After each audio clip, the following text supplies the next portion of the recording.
Iniciando aqui mais um TED Talk e hoje estamos trazendo mais uma vez o professor Carlos Noguer para falar de um tema que é muito importante para todos, a questão dos audiovisuais, que envolve desde cinema até animes. Salve Maria e vamos lá! O cinema é uma das espécies da arte do belo, né? A arte do belo é um gênero de artes liberais, e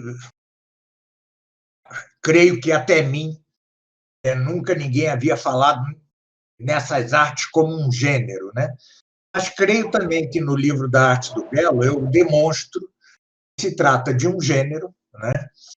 Cujas espécies até hoje conhecidas são a literatura, o teatro ou drama, né? O cinema, a música, a dança, a escultura, a pintura e, em parte, de certo modo, a arquitetura. Como todo gênero, ele está em potência para outras espécies. Então, se o mundo durar 200 anos, o que eu acho difícil, mas se durar 200 anos mais, pode surgir outra forma de arte que a gente nem supõe, né?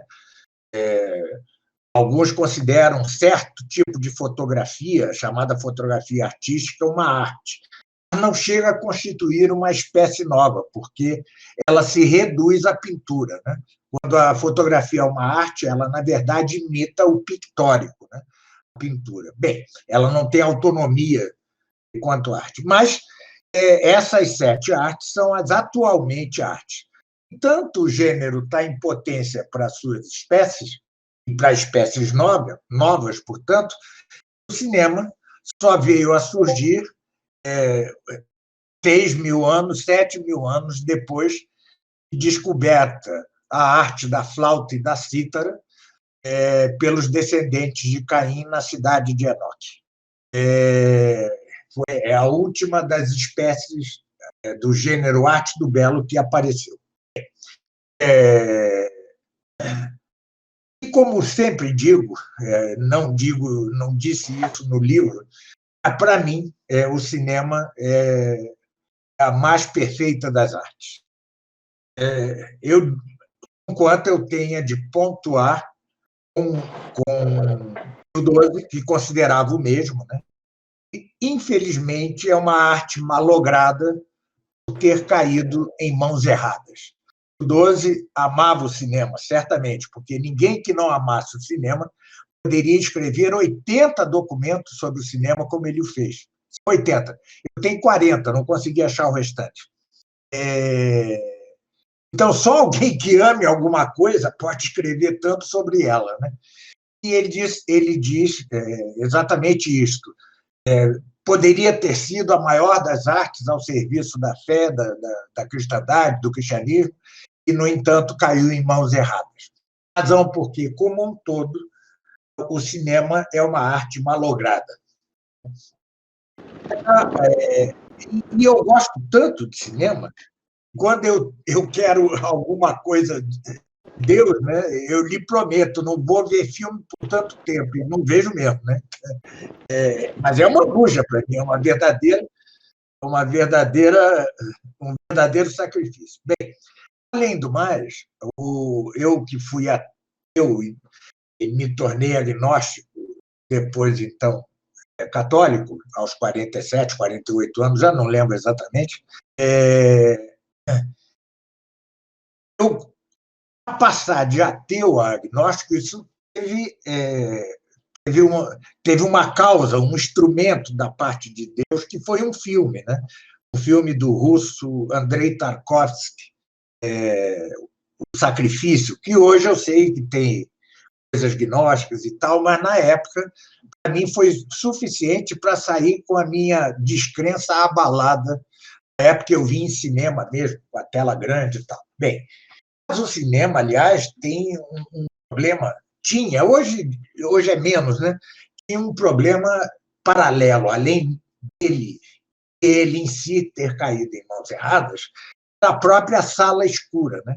A sala escura, como dizia Pio XII, é um convite ao pecado, né? convite ao pecado, e muitos pecados se cometiam na sala escura. Hoje, o cinema pode ser visto em casa com a maior das tranquilidades, né? Eu nunca mais pisei dentro de um cinema. Acho que o último filme que eu vi foi com minha esposa, foi para ver A Paixão de Mel Gibson. E atirem-me pedra quanto quiserem, não me agrada. Bem, então, o cinema, para mim, tem uma importância particular, teve uma importância particular na minha trajetória, digamos, espiritual, e é uma arte maior exatamente porque ela é sintética. O cinema é a pintura em movimento. O cinema é o teatro levado a uma potência de possibilidades muito grande. Ele é também a fotografia, ele é a fotografia, ele é a música, tem música ali dentro, né? Ou seja, ele pode ser mais literário, é uma espécie de arte sintética das demais artes. Pode ter filmes de balé, de dança, né? Então, é uma arte muito especial, muito, mas caiu em mãos erradas porque ela tem um problema original.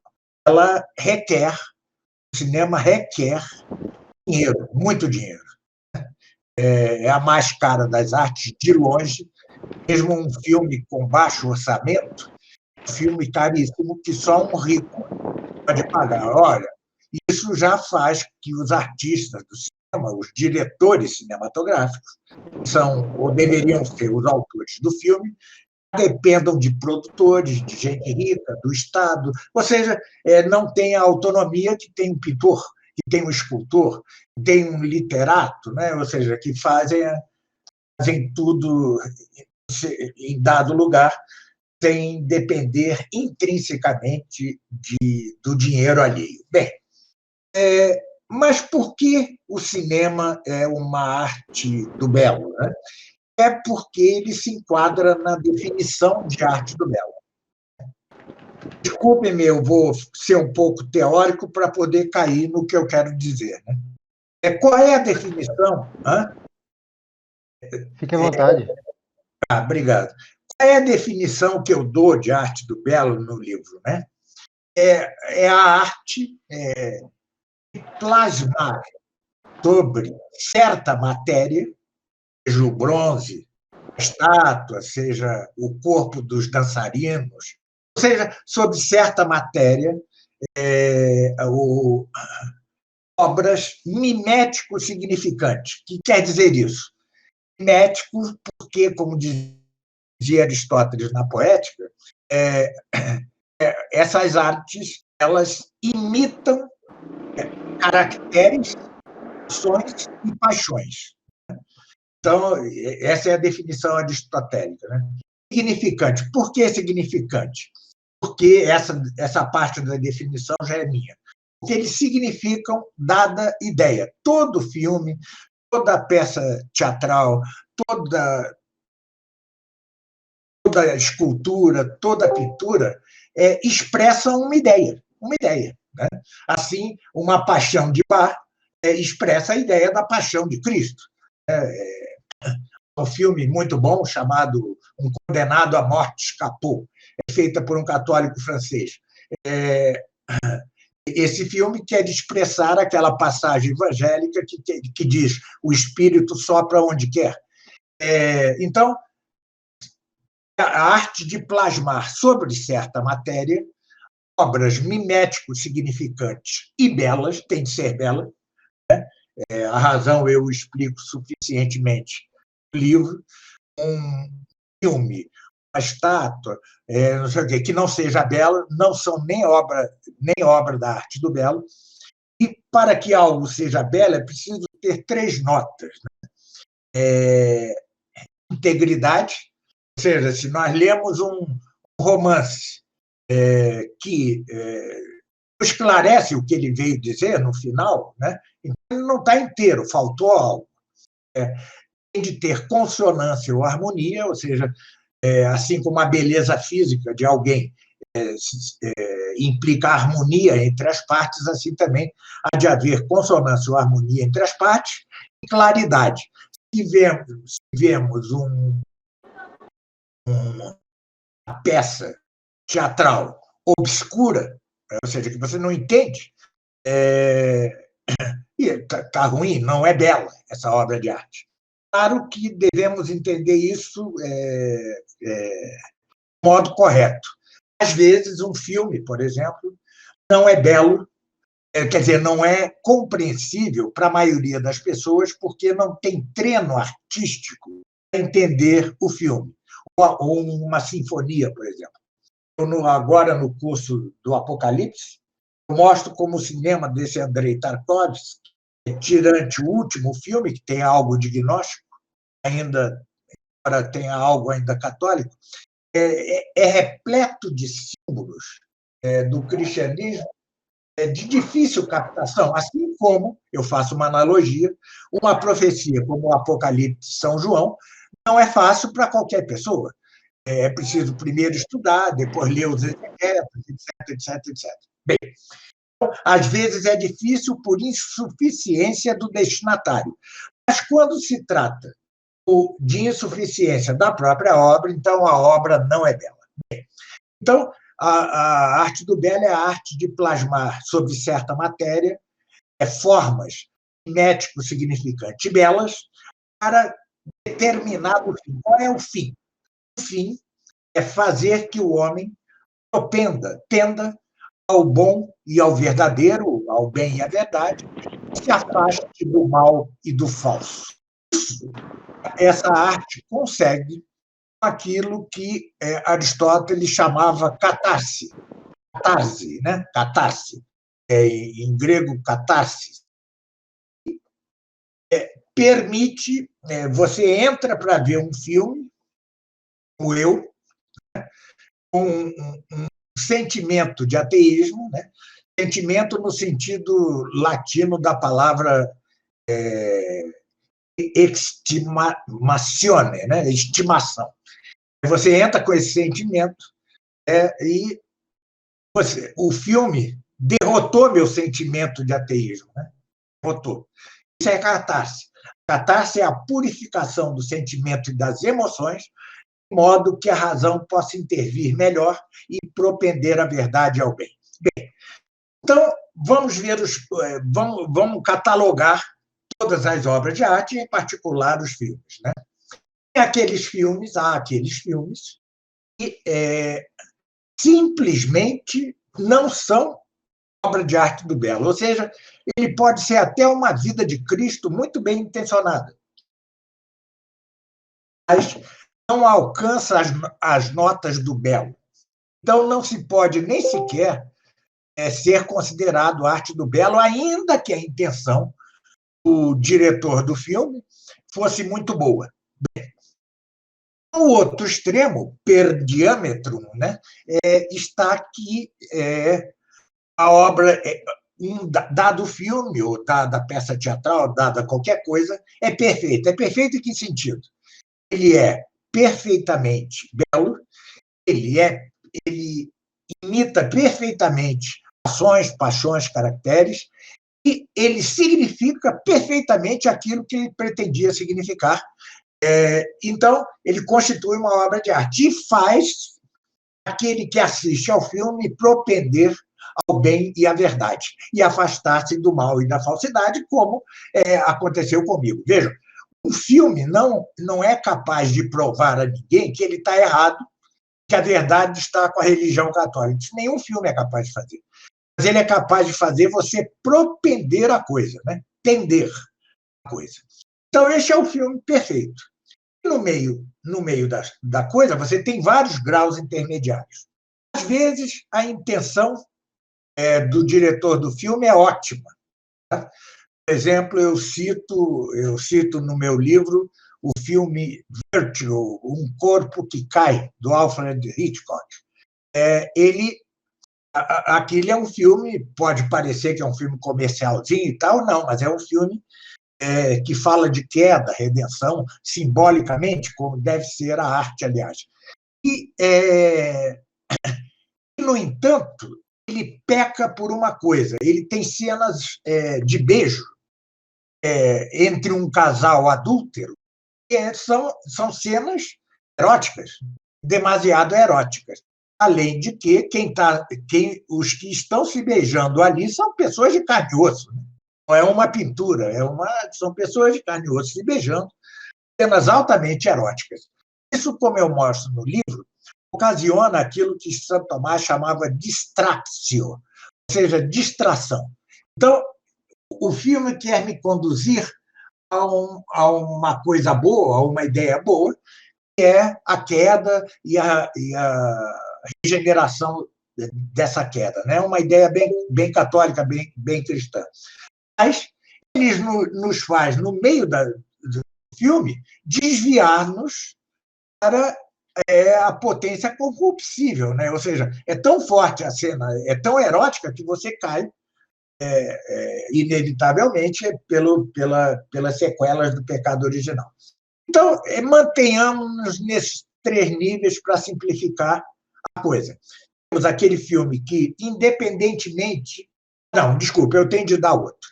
O outro intermediário é aquele filme perfeito do ângulo mimético, significante da beleza, e que, no entanto, tem uma intenção má em si. É o caso da maioria dos filmes. Um grande diretor cinematográfico sueco chamado Ingmar Bergman era um perverso, era um homem satânico, e assim como Satã é capaz de obras brilhantes, também o era Ingmar Bergman. Os filmes, quem conhece cinema, quem é educado na arte do cinema, quando bate o olho em qualquer cena de um filme de Ingmar Bergman, vai ficar encantado, vai ficar absolutamente encantado. E, no entanto, o seu fim é mau. O seu fim não é fazer propender ao bem e à verdade, não, que é fazer propender ao mal e à falsidade. Então, tentemos-nos com esses 4 níveis. Como se enquadraria a maior parte do cinema hollywoodiano de hoje em dia? Quando eu falo cinema hollywoodiano, é para pôr certo rótulo, certa marca, né? Porque a Netflix pode fazer filme na França, não sei o quê, mas é aquele padrão hollywoodiano atual. Bom, estes filmes, eles não são bons nem pelo ângulo da intenção, nem pelo ângulo da consecução, ou seja, da produção e da consecução. Os filmes, se vocês virem bem, além de serem filmes recarregados de coisas eróticas, de uma violência gratuita, né?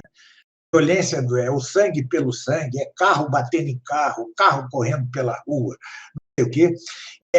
Outra nota desse cinema hollywoodiano, plano é cada cena. E esses filmes hollywoodianos não nos dão tempo para pensar. São cenas, são planos, são rápidos, é tudo rápido. Assim, que com o gesto ficaria melhor, né? Se vocês me vissem gesticular agora, né?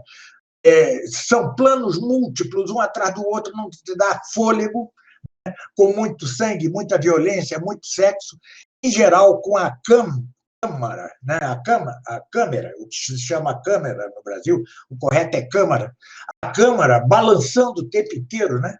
Parece que é histérica a coisa. Ou seja, o cinema hollywoodiano de hoje é como a vida nas grandes cidades do mundo apóstata, né?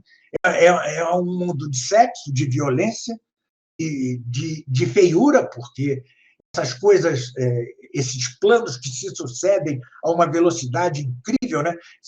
São uma espécie de expressão inconsciente dessa vida corrida nas grandes cidades, né? Quanto mal faz a alma, que não nos dá tempo à contemplação, né? Então, eles são de todos, e isso é feio, isso é feio. Aquela câmera que não para, que fica balançando o tempo inteiro, que é incapaz de fixar um rosto, de fixar uma paisagem, nada. Tudo isso implica feiura. E Ademais, como eu disse, o que se pretende mostrar é algo horroroso. Né? Em geral, é algo atinente à ideologia ou liberal ou à ideologia marcusiana. No máximo, quando tem algo de fundo moral, esses filmes são completamente sem Deus. Como disse Pio XII, mesmo os filmes moralmente bons, no entanto, não tem Deus, é como se Deus estivesse ausente da vida do dia a dia, acaba por fazer da alma um receptáculo para o ateísmo. Ora, se Deus, você vai propender ao ateísmo. As coisas acontecem na vida. O cinema é de um realismo tremendo, né? Parece que nós estamos vivendo ali dentro da tela. Se tudo acontece independentemente de Deus, Deus não intervém na história, nem na história em termos macro, nem na história de cada um, na biografia de cada um, nem na história de uma família. Se ele não intervém, então para que Deus? Deus torna-se desnecessário. Posso comentar aqui, não é? Quando o senhor se refere à existência de Deus, né? A ação dele em termos macro, a gente poderia pegar aqueles filmes em que são, por exemplo, completamente caóticos do início ao fim, como se a providência não existisse, como Exatamente. se fosse do início ao fim, não é? Um caos total e acabou. É isso mesmo, a realidade é assim, não é? Isso propende a pessoa a uma desesperança, um niilismo. Exatamente. É isso que Pio XII dizia. Mesmo aqueles filmes que querem mostrar o crime não compensa, que querem mostrar que você deve ser fiel à sua mulher, mesmo eles, se não mostram Deus, depois que um espectador aficionado em cinema 30 filmes assim, ele vai propender ao ateísmo, né? Certamente. Agora, há filmes, como eu disse, cuja intenção é má. Tome-se um exemplo claro, de filme de intenção má, e, no entanto, feito por um grande artista. Né? O filme, não sei se vocês viram, 2001, Uma Odisseia no Espaço. Stanley Kubrick. Né? O Kubrick é uma figura muito complicada, não é? Já que estamos tratando de um homem que estava inteirado dentro do mundo gnóstico hollywoodiano, né? Sim, sim. Parece que ele era de alguma seita Illuminati, né, dos Illuminati, não sei. Com efeito, o filme já começa em 2001. No entanto, é um filme muito bem feito, atenção, hein? Ele era um grande artista. Já começa mostrando a evolução do homem para o macaco, ou do macaco para o homem. Os macacos brigando lá entre si e tal, e de repente um joga um osso para cima, e esse osso se transforma numa nave espacial. Ou seja, é genial enquanto recurso artístico, mas já mostrou aí o darwinismo. E termina com uma mensagem a Nietzsche, né? É o super-homem, a geração do super-homem.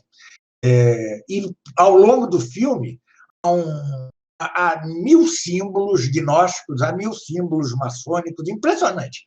Como um grande artista se entrega a uma má intenção. Então, hoje, para você ver cinema hoje, é preciso duas coisas. Primeiro, uma boa formação artística. Um dos pressupostos da boa apreciação da arte do belo e, portanto, do cinema, você tem educação nessas artes. No entanto, todos nós, ou quase todos nós, nascemos em famílias já destituídas da capacidade de nos ensinar o que é a verdadeira arte do belo. Isso por efeito desse mundo da apostasia, do mundo em que nascemos, nós e nossa família. Né? Então, eu, por exemplo, só muito tarde, né, que eu, já com 40 anos, é que eu comecei a propender, a entender, a integrar-me numa a integrar, a aprender o que é a arte do belo. Hoje, muitos alunos meus dizem, mas professor, eu não consigo ouvir uma sinfonia. Claro, a sinfonia, para você ouvir uma sinfonia, você precisa ter educação musical para entender uma sinfonia. E não é à toa que Aristóteles, no livro 8 de sua Política, dizia que seria o ideal que os jovens aprendessem música. Por quê? Porque, dizia ele, a música é um análogo da virtude. Ela tem consonância, ela tem harmonia, ela tem integridade, é boa, né? Ela tem isso, aquilo, ou seja, e a virtude também. Logo, a formação do homem virtuoso é importante, muito importante, que se tenha, na infância e na adolescência, uma boa educação na arte do belo. E, no entanto, quase nenhum de nós tem. Na infância, a nossa infância e adolescência passa em branco quanto a isso, né? E, como dizia o próprio Aristóteles, uma escadinha, né? Você, na infância e na adolescência, você tem o que ele chamava poética. Né? Depois vem a retórica, depois vem a dialética, depois vem a sofística, depois da sofística vem a lógica, e depois da lógica vem a ciência. Né? É essa escadinha da nossa vida contemplativa. Né? Em minha linguagem, arte do belo, retórica, dialética, sofística, lógica, ciência. Já dá para ver aí que não se trata dos 4 discursos de Olavo, porque são 6.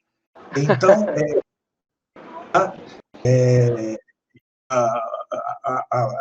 os 4 discursos de Olavo, na verdade, estão a serviço de sua concepção gnóstica de mundo.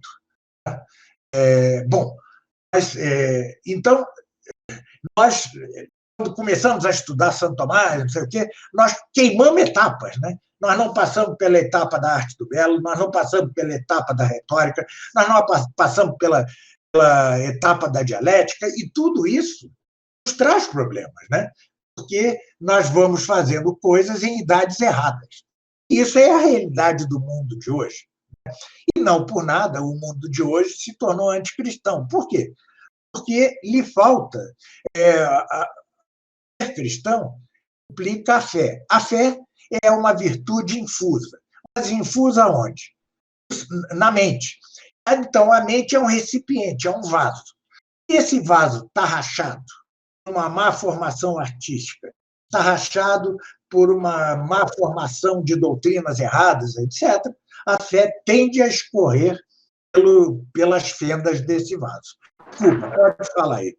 Não, tudo bem, professor, à vontade. Eu só queria acrescentar um complemento que o Platão ele falava que para você dominar uma cidade basta colocar música ruim para ela. Então, a música tem esse papel de estímulo, né? Eu até recentemente eu soube de um caso que eles colocavam uma música uma sinfonia de Mozart para vacas escutarem, vacas. E viram que o leite que elas produziam tinha uma maior qualidade por causa da música que elas escutavam. Isso se deve muito principalmente ao sistema límbico, né, que é o de interpretação que os animais também possuem. Então, uma música ruim acaba aumentando a degeneração de uma sociedade. Assim, eu acho que é um ciclo vicioso, ou seja, a sociedade degenerada gera uma música ruim, que a música ruim gera uma sociedade degenerada, e vai seguindo assim. Exatamente, é um ciclo vicioso, é uma bola de neve, né? Uma coisa vai alimentando outra, vai alimentando outra. Quando vê, estamos nós aqui cheios de deficiências, né?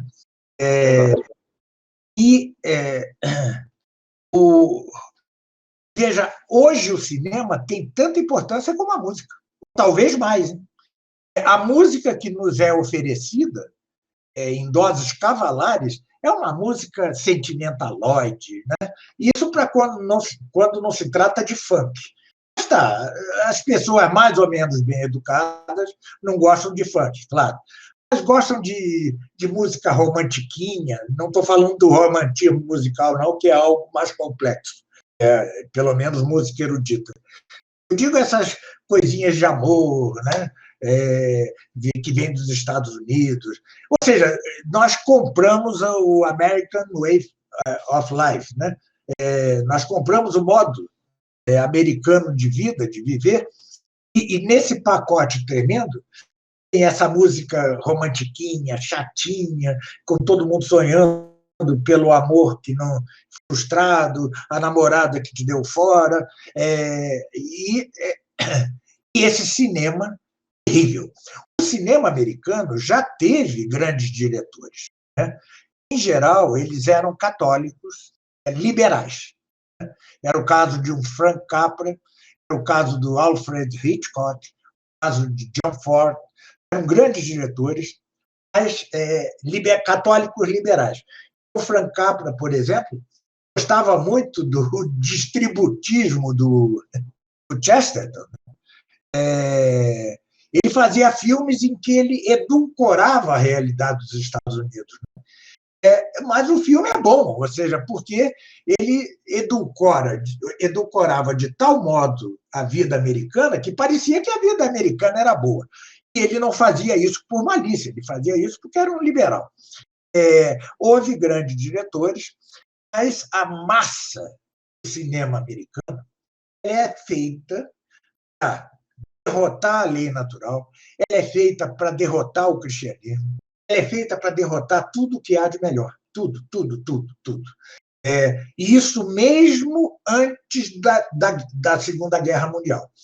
Antes da Segunda Guerra Mundial, o Pio XII conseguiu, no início do seu pontificado, fazer a chamada Liga da Decência.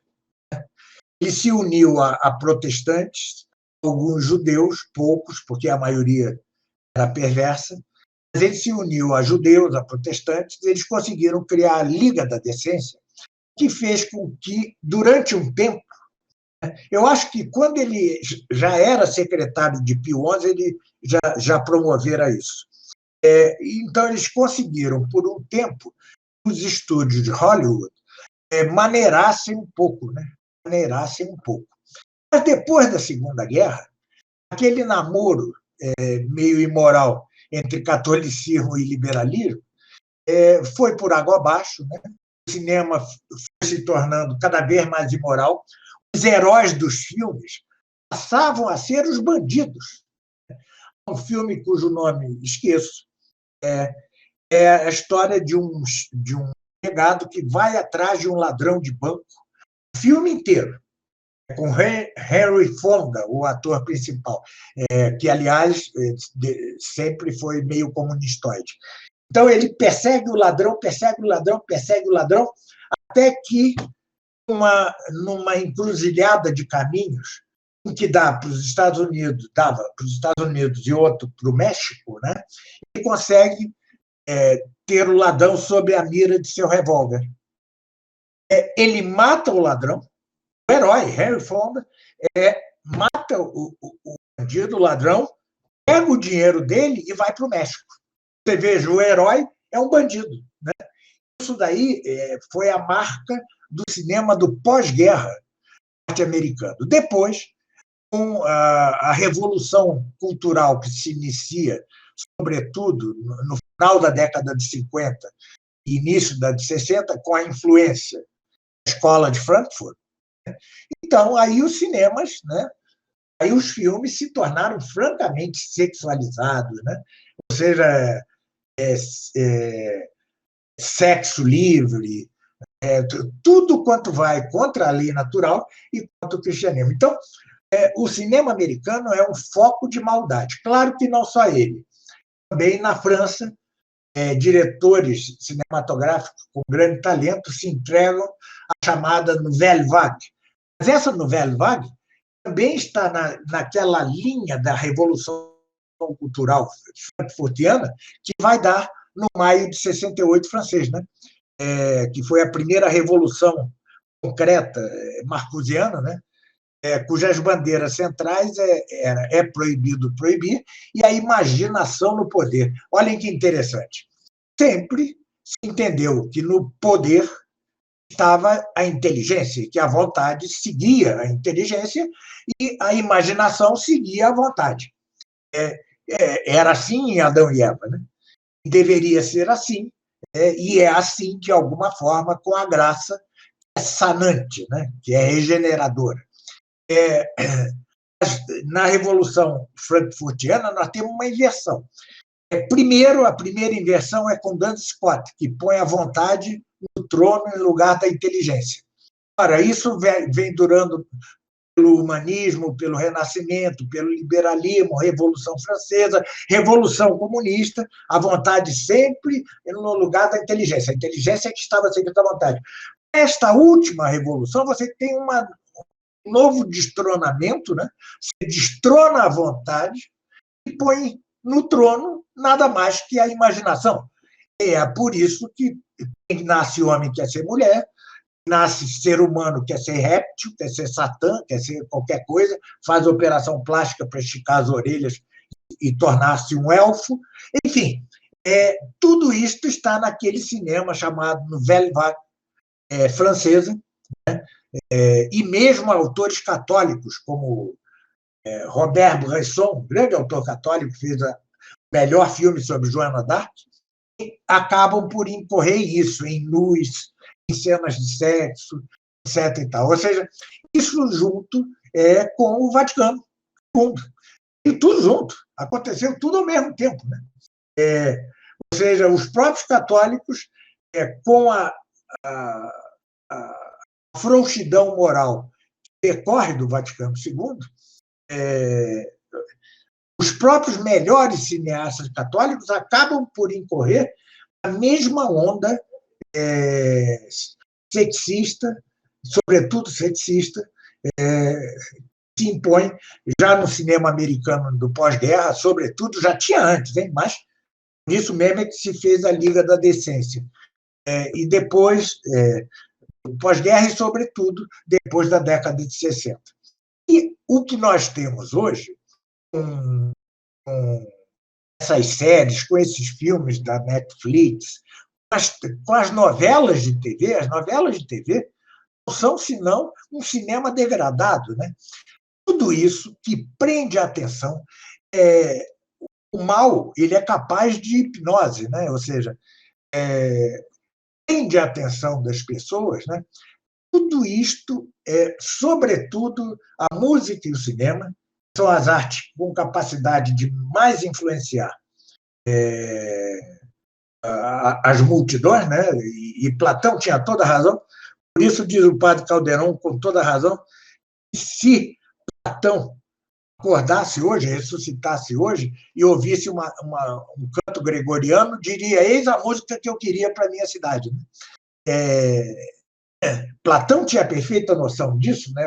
O seu A República, apesar de algumas excrescências, né? Assim, é como se ele sonhasse com a igreja e com a cristandade, né? Da Idade Média, é como se sonhasse com isso. Então, essas duas artes que têm muito mais influências que as outras, né? O teatro foi absorvido na televisão e no cinema. Né? Pintura e escultura. A pintura hoje é um monte de rabisco, né? Tem aquele famoso porco, um porco mesmo, né? Que pega o pincel lá nos Estados Unidos e sai fazendo rabiscos na tela, né? Ensinaram isso, né? Ensinaram-lhe isso. E os quadros deles vendem a um preço absurdo. E chamaram o pobrezinho do porco de Picasso, né? Ou seja, é genial. É um Picasso, porque o Picasso é isso. Então, essas artes são de uma elite snob, né? Aquelas que vão aos museus de arte moderna e ficam dizendo diante do nada, diante daquilo que o historiador de filosofia italiano chamado Giovanni Reale dizia: a diluição das formas. Mas o cinema hollywoodiano, a telenovela, as séries da Netflix, tudo isso não tem diluição das formas. Por isso mesmo é que são mais perigosas.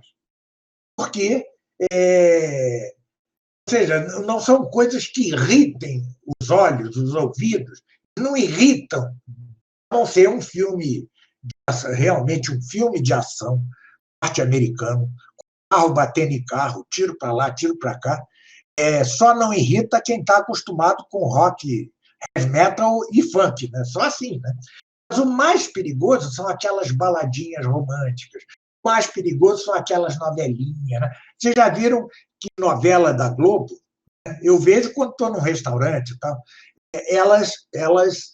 os personagens são todos irritados, falam alto, brigam, ninguém tem amizade, todo mundo é capaz de trair, mas tudo isso contado numa linguagem relativamente tranquila, né?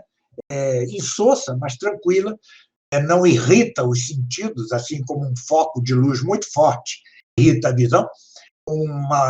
O heavy metal irrita a audição. Alguém gostar de heavy metal ou de funk, com esses rapazes que põem alto-falantes enormes no carro para ouvir funk, para todo mundo na rua ouvir funk, são pessoas já doentes dos sentidos, seus sentidos já estão doentes. Né? Mas isso não é o mais perigoso. Isso afeta uma minoria. Agora, afeta a maioria diretamente isso de que nós estamos falando aí. O cinema bem feito dos super-heróis norte-americanos, vejam, o Super-Homem.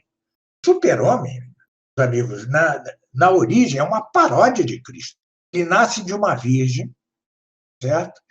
E vem à Terra para salvar os homens. Vejam que seus braços abertos, voando, descendo, é como Cristo de braços abertos na cruz. Hein? Esses filmes que mostram ou seja, eles tomam o lugar dos verdadeiros heróis, assim como El Cid, o herói da Península Ibérica por expulsar os mouros, né? Ou seja, ele toma o lugar dos verdadeiros heróis, do verdadeiro herói na guerra, que morre na guerra por sua nação. Eles tomam isso e tomam o lugar do herói dos heróis, que é Cristo. Né? Então, tudo isso é de uma falsa moral, né? É de uma impossibilidade que, na verdade, esconde o seguinte: os homens são capazes, por si mesmos, de criar suas divindades protetoras. O Estado é capaz de, corrigido pelos super-heróis, dar uma boa vida ao cidadão, uma vida decente, etc, etc. Mas tudo isso, enquanto cada vez mais faz penetrar pecados contra a natureza, contra a natura, sexo livre, tudo isso embutido numa moral de plástico, né? Que é o que nós vemos nos filmes de super-heróis. E o preocupante é que eu vejo pessoas que me seguem no Facebook, às vezes alunos dos meus cursos, que gostam disso. Tem dificuldade em aceitar um cinema melhor, tem dificuldade em aceitar uma música mais erudita, porque não tiveram formação e foram formados nessa porcaria. Lembrem-se de que, do ângulo estritamente artístico, né, Walt Disney era capaz de fazer filmes toleráveis. Né? Um bom livro, muito bom livro, infelizmente difícil de encontrar, de um jesuíta da década de 50, 1950, certamente sob orientação de Pio XII, escreveu um livro fabuloso, né, chamado Leituras Buenas e Malas, Leituras Boas e Más. Ele pega cada grande literato e vai dizendo: no índex, não está no índex. Entre os que não estão no índex, isso pode ser visto por adultos católicos, esse por crianças, esse... Ele faz uma verdadeira censura, no bom sentido, né? Voltou, André? Não, aqui é o Esdras. Eu queria perguntar para o senhor qual o nome do autor. Pois é, boa pergunta. Espera aí. Se vocês me esperarem, está no meu livro da Arte do Belo. Um instantinho, eu volto. Está aqui, ó. A. Garmendia. Garmen,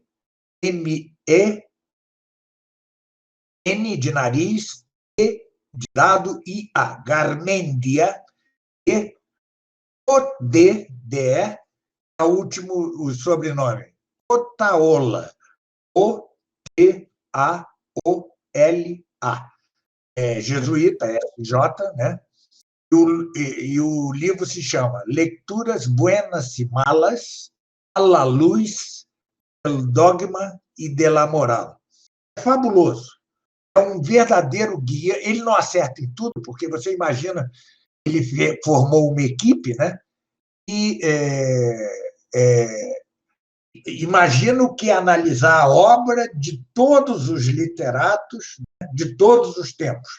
É uma obra gigantesca, e ele, às vezes, dá uma escorregada. Por exemplo, ele recomenda Machado de Assis. Claramente, Machado de Assis, conquanto seja um grande escritor, tem uma intenção má, ou seja, fazer o leitor propender ao pessimismo e ao ateísmo de Schopenhauer.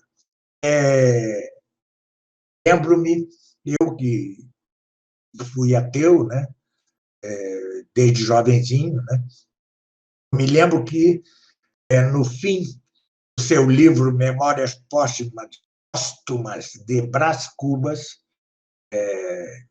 um livro cujo narrador narra sua vida depois de morto, no final ele se pergunta assim: ganhei ou perdi da vida? Ganhei, porque não leguei a ninguém a miséria da nossa existência. O que ele quer dizer? Não teve filhos. Isso me marcou tão profundamente que eu realmente, até sair do ateísmo, eu não quis ter filhos. Verdade, é? Verdade. Vejam eu pensava assim, para que eu vou fazer alguém nascer para viver nessa miséria, né? Na miséria. Né? Exatamente. Vejam a importância para o bem ou para o mal das artes, né? Isso me marcou na adolescência de forma tal, e veja, isso foi livro que me foi dado para ler no Colégio de São Bento do Rio de Janeiro na década de 60. Vem a decadência do próprio ensino católico, né?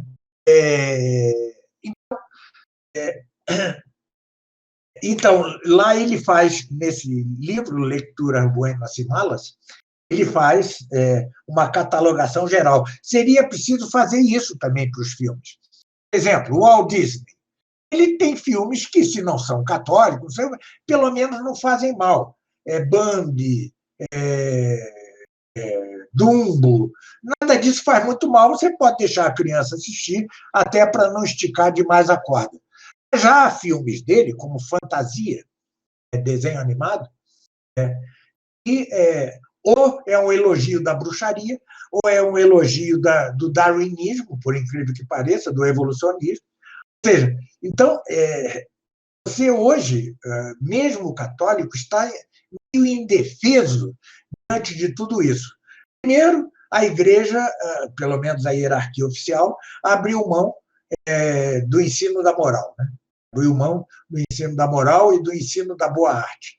Ou seja, o esforço de Pio XII, quase desesperado, para constituir a Liga da Decência nos Estados Unidos, né? Professor,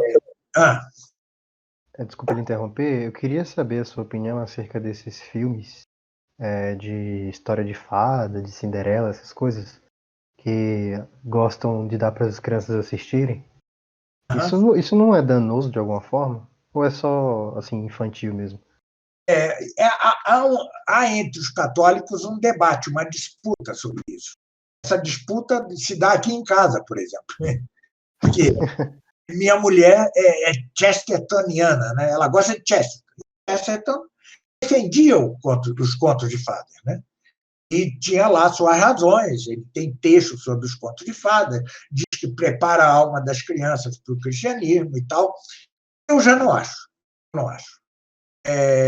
Eu acho perigoso, acho muito perigoso, porque, em vez de santos, anjos, porque os heróis da história de fadas são humanos com poderes mágicos, certo? Humanos com poderes mágicos. Você viu que, quando eu citei aqui os filmes de Walt Disney, eu não citei A Bela Adormecida, eu não citei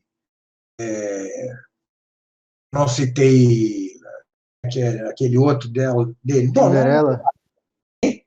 Cinderela. Cinderela, né? Rapunzel, essas coisas. Eu não citei. Por quê? Eu acho que Bom, além do mais, é o seguinte, é preciso entender que, claro, Chesterton tinha razão em uma coisa. Isso decorre de uma literatura medieval. É verdade. Mas quem diz que tudo na Idade Média era bom? Havia literatura gnóstica na Idade Média.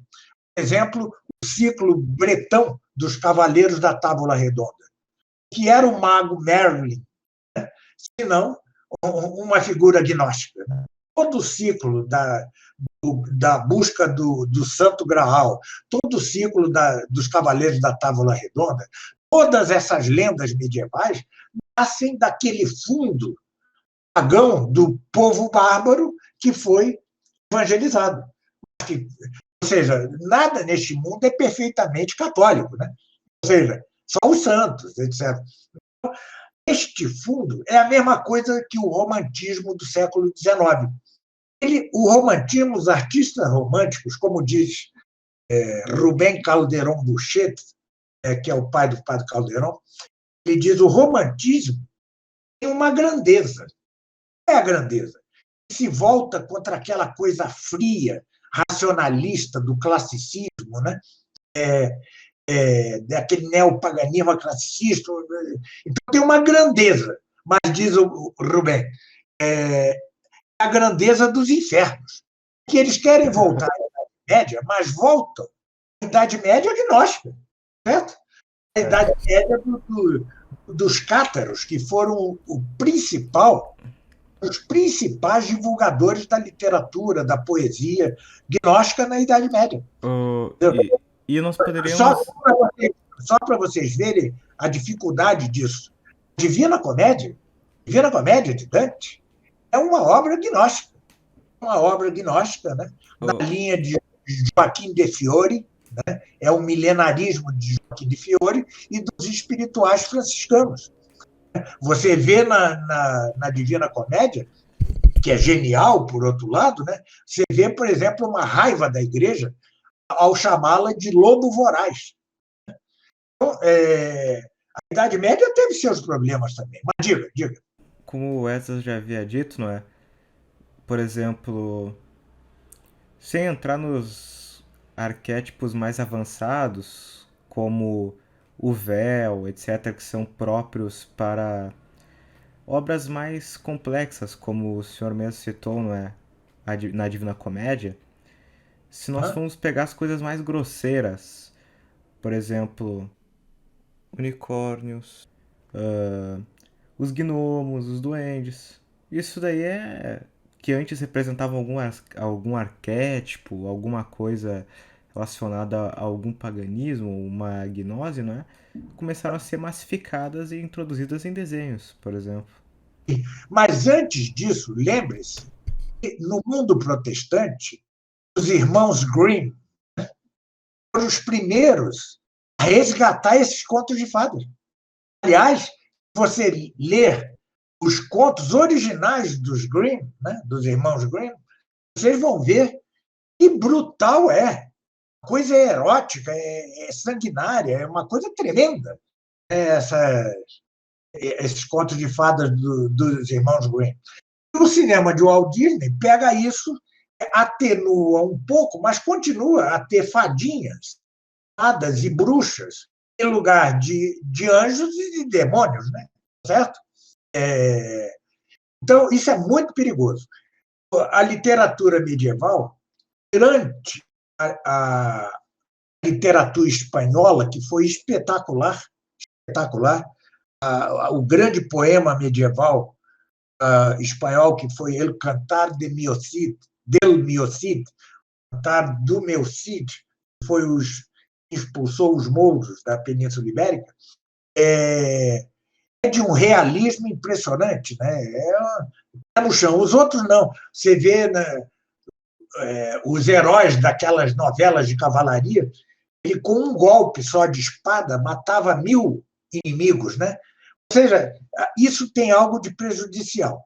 Mas os irmãos Grimm têm os que introduziram um mundo mais moderno, essa coisa meio gnóstica, medieval, meio subterrânea.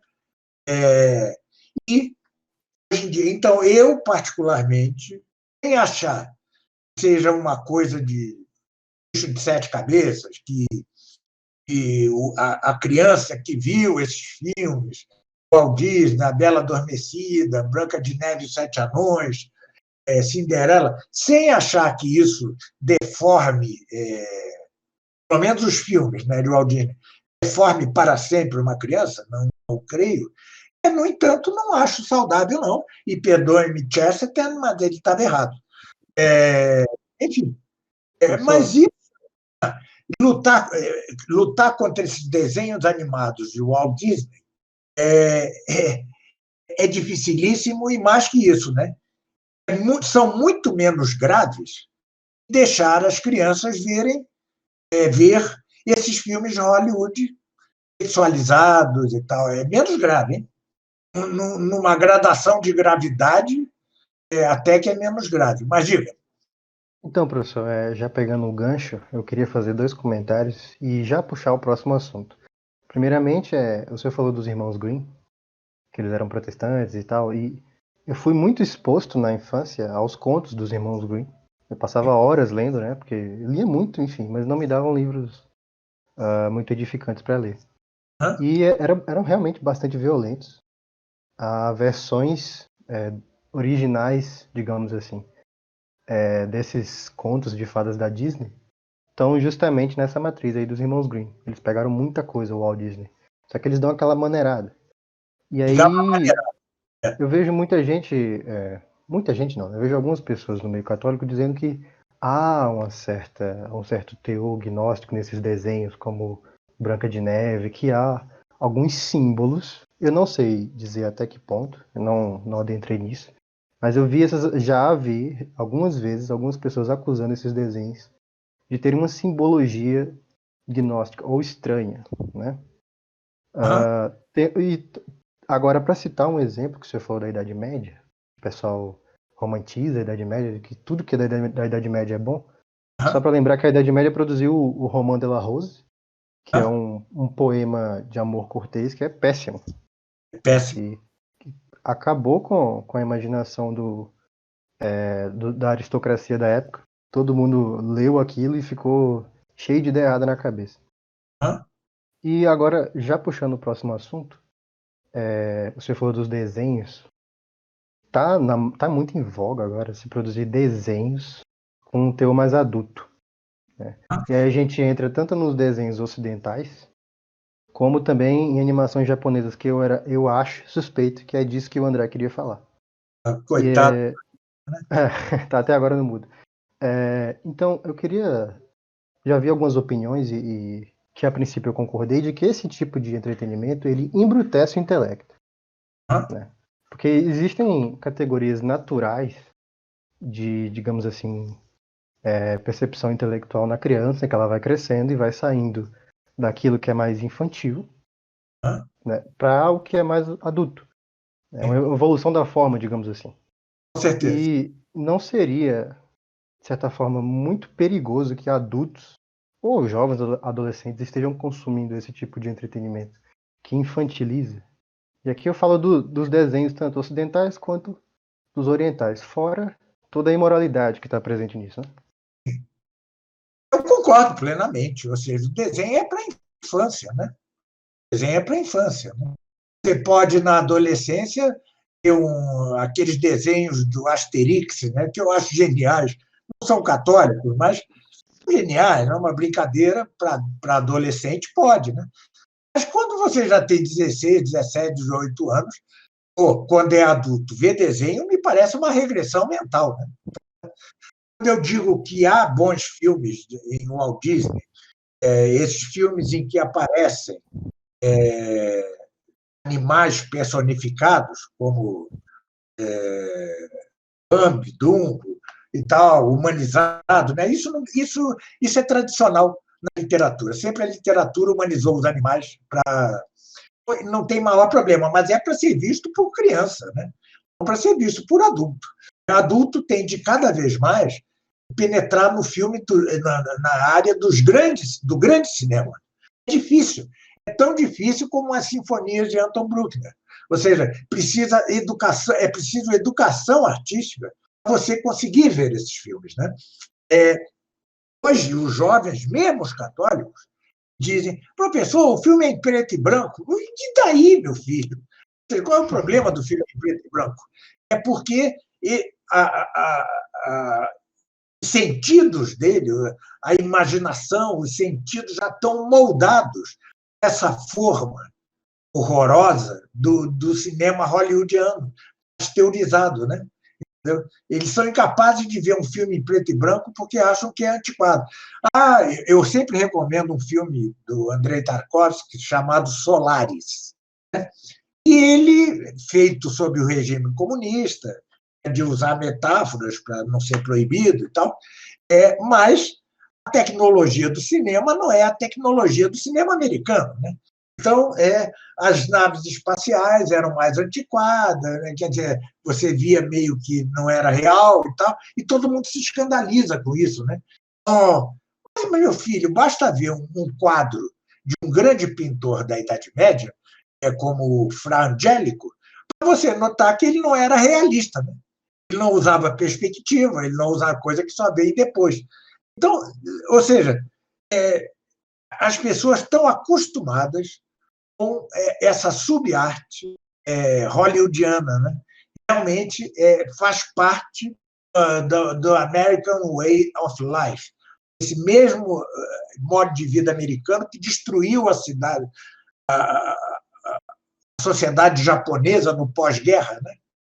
O Plano Marshall, tudo isso destruiu a América Latina, destruiu o Japão. O Japão era uma cultura pagã, mas que tinha tido uma influência cristã, tanto assim que Hiroshima e Nagasaki eram cidades de maioria católica, né? E tinha uma tradição cultural com coisas boas, né? Os Estados Unidos acabaram com aquilo. Hoje, Tóquio é como se fosse uma cidade dentro dos Estados Unidos. O que aconteceu, professor? Recentemente eu postei que a gente ia gravar um vídeo sobre animes, séries que muitos católicos infelizmente assistem hoje em dia. E, enfim, a repercussão me chamaram de puritano, me chamaram de um monte de coisa. Pessoas começaram a me dizer que nós éramos puritanos. Até saiu um print na internet do professor dizendo que não sabia o que era animes. Ora, eu não disse que seria o professor Nogueira que ia falar. Eu tenho experiência de causa, eu li vários animes, eu tenho vários mangás aqui em casa. Eu tenho vários dessas coisas aqui. E eu tenho experiência de causa para falar. Bem ou mal, eu sei tudo dessas coisas. Eu tenho conhecimento sobre isso. Então, eu gostaria de falar sobre essa realidade, a realidade dessas animações, tá? E por que eu considero que não convém. Primeiramente, questão de imoralidade. Não adianta você falar, não, tem alguns animes que tem coisas imorais, mas não são todos. Tem animes de aventura que não mostram isso. Isso é mentira. Ou você está mentindo para si mesmo. Porque a grande parte dos animes, para não dizer todos, tem imoralidade. As séries da Netflix, então, são recheadas de imoralidade. São cheias de moralidade. E assistir coisas imorais, se expor a ocasiões imorais, já é em si um pecado. Se você sabe que tem imoralidade, você se expõe para assistir, já é em si um pecado. Então, isso aí é uma coisa que você deve consultar, inclusive com seu diretor espiritual. Mas a maioria dessas pessoas não tem diretor espiritual, diga-se. Então, isso já é um ponto comum. Eu ainda estou me ouvindo? Sim.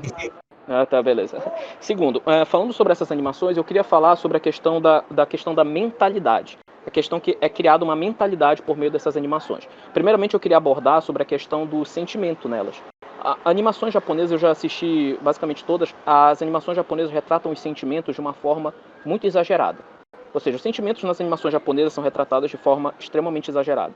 Por exemplo, tem um anime famoso, né, que vocês devem conhecer, o anime Naruto. Conhece? Todo mundo conhece. Acho que menos o professor. Naruto. Nesse anime tem uma história de um garoto, que é o Naruto, o próprio nome diz, que ele quer se tornar Hokage. Isso é uma coisa interessante dentro desses animes shonen. O protagonista sempre tem um sonho. Sempre tem um sonho, um objetivo, mas esse objetivo não é Deus. Esse objetivo é um sonho daqui da Terra, um sonho terreno. Eu quero ser rei dos piratas. Eu quero ser Hokage. Eu quero ser um sonho daqui deste mundo. Ora, isso já em si já é um absurdo. Você tira Deus dessa realidade, você quer preencher o ser humano com uma coisa que só Deus pode preencher. Mesmo naturalmente, o fim do homem é Deus. O próprio padre Garrigou Lagrange explanava já sobre isso, né? O fim natural do homem é Deus, né? O professor Nogueira até pode falar mais sobre isso, mas mesmo naturalmente o fim do homem é Deus. Então, quando você coloca nessa realidade, não é. E o Naruto, o Naruto, nesse anime, ele tem uma mentalidade pro amigo dele, o Sasuke, que é quase uma obsessão. O Sasuke, ele sai da vila, né? Eu não vou dizer toda a história aqui, mas ele sai da vila e chega um ponto que o Sasuke vira do mal. O Naruto passa mal, ele começa a chorar, ele desmaia por causa dele. Ele parece que ele tem um ataque, um surto, quase um surto por causa disso. Então, isso é só um exemplo, mas tem vários que eu posso citar que passam uma mentalidade de sentimentos exagerados. E esses animes, eu percebo que tanto esses animes quanto esses filmes, essas séries esses filmes da Marvel, essas coisas assim, eles passam uma ideia de uma mentalidade, de certo modo, esotérica. Acontece que uma tendência, não sei se o senhor percebeu, professor, mas tem uma tendência da física atual que ela está começando a sair do materialismo e caindo na superstição. Sim. E, por exemplo, o Stephen Hawking, grande Stephen Hawking, ele tem um livro que ele fala que, para ele, existe um multiverso que a Lua é feita de queijo. Ele diz que existe essa possibilidade de existir um multiverso que a Lua é feita de queijo. Quer dizer, é um absurdo. Se me permite, né? O próprio Stephen Hawking, por exemplo, que ele, digamos, criou vários ateus, por assim dizer, né? Mas ele próprio já dizia que seria necessário algo préter material, sabe, que vá além da matéria para que pudesse então ordená-la. Ou seja, saindo um pouco do materialismo, mas isso também não é muito bom, porque ele tinha aquela fama, aquela aura de ser alguém espiritualizado, sabe? Um ateu, mas um ateu não muito cético. E isso leva, né, irredutivelmente as pessoas das novas gerações a colocarem, entrar em vários misticismos, não acho? Sim, mas essa é justamente a tendência. Eu percebo que tem uma tendência de superstição. O que está acontecendo? O materialismo, quando tem muito materialismo, acaba caindo, a pessoa acaba inevitavelmente caindo para a superstição. O que acontece? Esses animes, eles acabam estimulando a mentalidade, a imaginação, como o professor Nogueira falou. Isso cria uma mentalidade imatura. A maioria das pessoas que assistem, eu desafio qualquer um, vá nesses eventos de anime que existem por aqui. Esses eventos, as pessoas que você vai encontrar lá, são pessoas que não têm um bom raciocínio lógico. São pessoas que realmente têm uma mentalidade imatura. Isso porque os animes mexem com a imaginação. Coloca a atição da imaginação, não com o intelecto, mas com a imaginação. Então a pessoa acaba vendo as realidades paralelas, universos alternativos, coisas viajadas. Isso também vale para as séries da Netflix. E isso acaba não tendo bom desenvolvimento intelectual da pessoa. A pessoa não tem um bom desenvolvimento intelectual. Todo ser humano precisa de um posicionamento em relação ao ser. O professor Nogueira pode falar depois sobre isso, mas todo posicionamento, o ser humano precisa saber de um posicionamento, ter um posicionamento em relação ao ser. De onde eu venho, para onde eu vou, quem eu sou. Só que o ser humano, a maioria das pessoas não toma posicionamentos assim. A gente pode falar, por exemplo, do caso do divórcio, por exemplo, que aqui no Brasil os números são assustadores. Desde que começou as telenovelas abordando a situação, não precisava nem colocar o divórcio claramente, mas colocava um casamento em crise, aí aparecia um outro homem que era mais legal, mais gente boa, que era mais legal com a mulher, e ele era mais agradável, e você cria no espectador o desejo de que eles fiquem juntos. Sim. Eu não gostaria, né, desculpa, fazer outra interrupção, Pode fazer. as novelas, isso tudo vem muito de um tipo de literatura que é o romance. Porque o romance Sim. é algo extremamente perigoso, porque tenta idealizar, não é? Por exemplo, tenta começar a normalizar na sociedade coisas que antes eram impensáveis. Seja desde imoralidades, como traição, como divórcios, etc., como coisas mais leves. Aquele amor que na realidade é só uma paixão, só que eles tentando idealizar aquilo e as pessoas acabam se frustrando. E as pessoas que namoram, elas acabam se frustrando porque elas não conseguem transpor do texto para a realidade, não é? E acabam... Sim, isso tem nos animes também. Esse tipo de amor é muito retratado lá nas animações. É muito, e a amizade em animes é uma coisa absurda. A amizade é uma coisa totalmente exagerada, é uma coisa com sentimentalismo absurdo. É muito complicado, porque isso molda, isso cria uma mentalidade. Ô, André, Então, sim. Só desculpa te interromper. Eu Pode acredito falar. que isso cai perfeitamente com o que o professor estava falando antes. Que na verdade o Japão hoje ele é uma sucursal dos Estados Unidos. E toda essa destruição do American Way of Life também está presente nessas animações. Sim. Nas ocidentais, nas orientais. Só que em outro molde. Né? Para atingir um tipo diferente de público, que tem uma percepção estética diferente, mas cumpre o mesmo propósito. E é só porque também o Johannes queria falar alguma coisa aí. Pode falar, Johannes. Alô, salve Maria a todos. Então, eu tenho uma experiência de assistir algumas vezes já com certa análise as animações japonesas e mesmo as animações de desenhos consideradas assim infanto-juvenis, ou seja, naquela faixa etária dos 13, 14 anos. E basicamente é a mesma coisa que o André já pontuou. Eu gostaria de destacar o seguinte: sempre são seculares, isso é óbvio, porque estamos em meio a uma sociedade secular, então Deus não existe, nem que isso não se fale, mas a vida social gira em torno de um Deus que não existe. E quando a religião é retratada, é como algo crido por um povo naquela história muito específico e fica só como uma paisagem de uma cena. O Ione, desculpe lhe interromper, sinto muito. Eu só queria destacar pontuar um ponto que eu até falei antes, mas acabou que não saiu. Há uma série horrível, abjeta, chamada Supernatural. Acho que vocês devem conhecer essa série. Essa série, ela retrata uma visão, mostra uma visão totalmente deturpada de Deus. Mostra como se Deus fosse... retrata Deus de uma forma como se ele escondesse coisa, como se o que a igreja sabe é uma coisa, mas existe uma coisa por trás, uma teoria escondida que só poucos sabem, uma coisa bem gnóstica mesmo.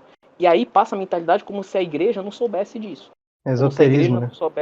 Como se a igreja não soubesse, entendeu? Como se a igreja fosse um bando de retrógrados, alienados, que pensam que sabem, mas não. Nós que somos evoluídos, nós sabemos o que é a verdade. Os católicos acreditam nisso aí que a igreja revela, na doutrina. Isso aí é só uma parte. Isso aí não diz a realidade. Então, outra série, o Lúcifer, que o próprio nome já é ridículo, tenta retratar uma ideia boa do demônio. E o que acontece? Eu já vi pessoas tomando seu posicionamento em relação ao cristianismo baseado nessas séries. O posicionamento delas diante da realidade baseados nessas séries. Eles usam posts de Supernatural para refutar o cristianismo. Mas o porquê isso? É porque a imaginação ocupou o lugar da inteligência. Então eles acabam aceitando aquilo como sua própria realidade. O posicionamento deles diante do ser é retirado dos animes, é retirado das séries. É o posicionamento deles diante da realidade. Porque a imaginação toma o lugar da inteligência e acaba fazendo isso, entendeu? Mas pode continuar, Ioane, depois eu dou sequência. Excelente. Existem estas séries e quando fala séries é um filme, digamos, de pessoas reais, né? Entre aspas, que são claramente anticristãs, gnósticas, muitas vezes quer fazer uma zombaria do cristianismo e faz mesmo. Só que eu falo também, essas são muito populares, mas tem outra espécie muito popular que eu gostaria de destacar, que é uma que retrata a vida social assim, não existe aparentemente religiosidade. É uma série secular.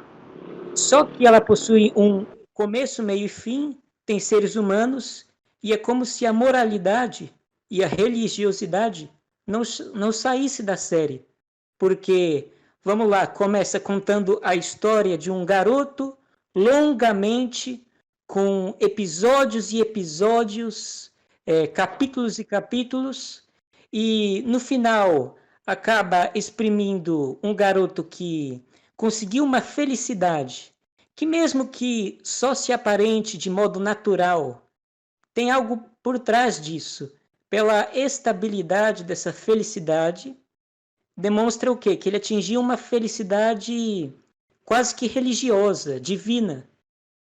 Então, mas você vai ver que, ao mesmo tempo em que ele encontra essa satisfação, ele está em imoralidades, ele está em pecado, em vingança, em ódio, orgulho. Sempre é isso. Ou se não, é outra espécie que é um relato assim de uma história, eu já vi também, mas isso está cada vez mais restrito o público, cada vez menor. As que abundam, essas últimas duas que disse, mas que retratam uma história assim, só que é uma história tão boba que e tem séries e séries com detalhes e detalhes, e como é que faz para a pessoa para uma leva de público se interessar por isso? Tem que rechear de sentimentalismo e, nos casos mais graves, Moralidade. sensualidade. E é claro que as séries que têm cada vez mais sensualidade ganham cada vez mais público, ganham das que têm menos sensualidade, porque os motivos são óbvios, ela atrai mais aos olhos, né? Então, esse é o meu ponto. Estimula a concupiscência dos olhos, muitas vezes, sem falar da carne. Ô, Salve pessoal, Maria. Esse é meu único Obrigado. ponto. obrigado, Sim. Ioannis. Eu já queria engatar o próximo ponto e perguntar ao professor. Até em que proporção essa destruição cultural ela não é deliberada, né? Não há assim uma campanha, né, para realmente introjetar essas coisas no imaginário popular. É difícil dizer, né? Ou seja, difícil dizer. Muitos católicos tendem a crer a um como comando mundial, né? Certo? Todo esse ataque e tal, eu digo que é algo difuso. Difuso. Assim como, por exemplo, vários católicos sem ter. Eu sou um católico hoje em dia independente, não estou ligado a nenhuma corrente e tal. Ou seja, eu não me pauto por isso ou por aquilo e vou fazendo. E vejo outras pessoas, outros católicos, coincidir com as coisas que eu digo, né? Ou seja, depende. Como o mundo vem em apostasia crescente, já desde. Aliás, falou do Nome da Rosa, né? O Nome da Rosa, o poema, ele é exatamente na virada da Idade Média cristã para a Idade Média já começando a ser apóstata, né? Então, a apostasia começa já no início do século XIV, ou seja, ainda temos 2 séculos de Idade Média e já crescentemente apóstata. Então, eu acho que não é necessário que haja um comando único, a não ser que se considere que o comando único é o de Satanás, né? O demônio comanda. Professor, só me permita, isso estava também na abordagem que eu falei, até queria fazer um questionamento sobre será que não tem realmente alguma coisa por trás? Porque eu vou lhe dar uns pontos aqui. Essas obras criam uma imagem, é o que eu estava falando, uma imagem de que existe essas coisas sobrenaturais, esses poderes místicos, essas realidades, por exemplo, multiverso, muito multiverso, e aí propõe aquilo como sendo uma realidade. Até aí, ok. O que acontece? Recentemente a física começa a ir por um caminho extremamente interessante. A física começa a cair em ramos complicados. Por exemplo, Heisenberg comentou que a partícula elementar, que é a última partícula constituinte da matéria, nós não podemos provar que ela existe. Ou seja, então a matéria não existe. A realidade não existe. Ou então acabam falando que a própria realidade é uma ilusão, acabam falando desse tipo de questões da física. E aí a gente vê o evolucionismo. A gente vê o evolucionismo no ramo da biologia. E aí a gente vê que esses ramos da ciência, como você vai fazer a pessoa aceitar essas coisas? Como você consegue fazer que a pessoa aceite? Porque são coisas absurdas. Ou seja, existe uma lua feita de queijo em outro universo. Se tu for chegar pro Zé do posto da esquina e dizer isso, você saber que tem um outro multiverso que a lua é feita de queijo, ele vai rir da sua cara. Porque uma pessoa normal não reconhece esse tipo de coisa. Mas como é que você vai fazer isso aceitar? Aí que existe, principalmente nos jovens, a questão da ficção. Você coloca questões de multiverso, de viagens fantásticas, de coisas desse tipo, na ficção.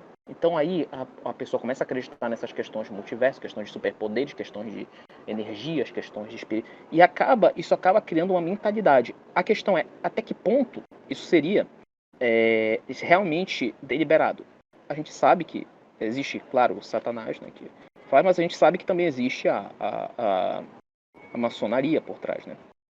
Então, eu penso, aí é uma opinião minha, o senhor pode discordar à vontade, mas eu penso que, sim, é difuso, mas eu acredito que existe, no mínimo, alguns pontos, sabe? Alguns pontos de coordenação, entende? Porque é interessante que assim, teve um boom de filmes de super-heróis que tem essas coisas fantásticas, justamente na época em que a gente teve a questão, essa explosão na física dessas teorias malucas, essas teorias absurdas, de, por exemplo, essas coisas que Heisenberg fala, essas coisas que Caco fala, essas coisas assim. Então, eu penso que há uma tendência de fazer isso, de ter uma certa conexão. Mas aí é uma visão minha mesmo. Ô, André, Eu não Sim. duvido, André.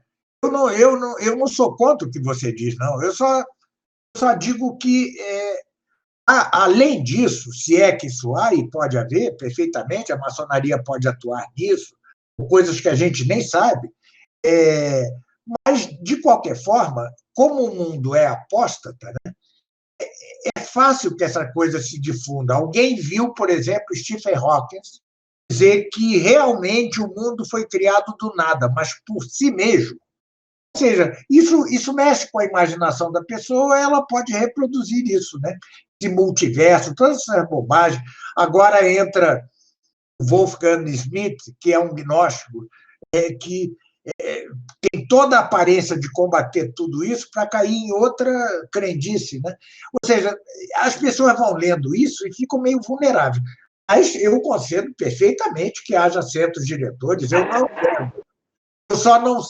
Como eu sempre tentei evitar mergulhar na literatura sobre maçonaria, sobre isso, eu sempre evitei isso, né?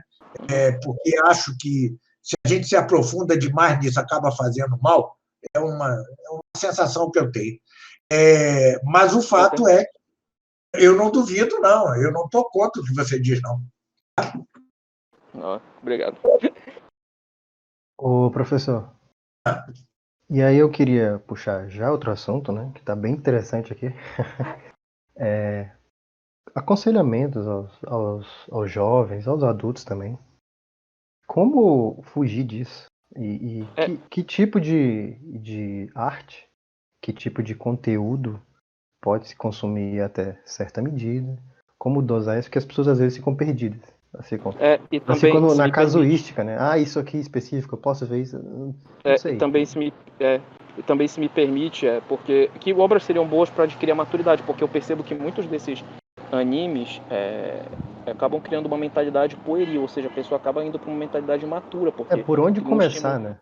um estímulo de imaginação só. Como adquirir uma obra complexa assim para o intelecto?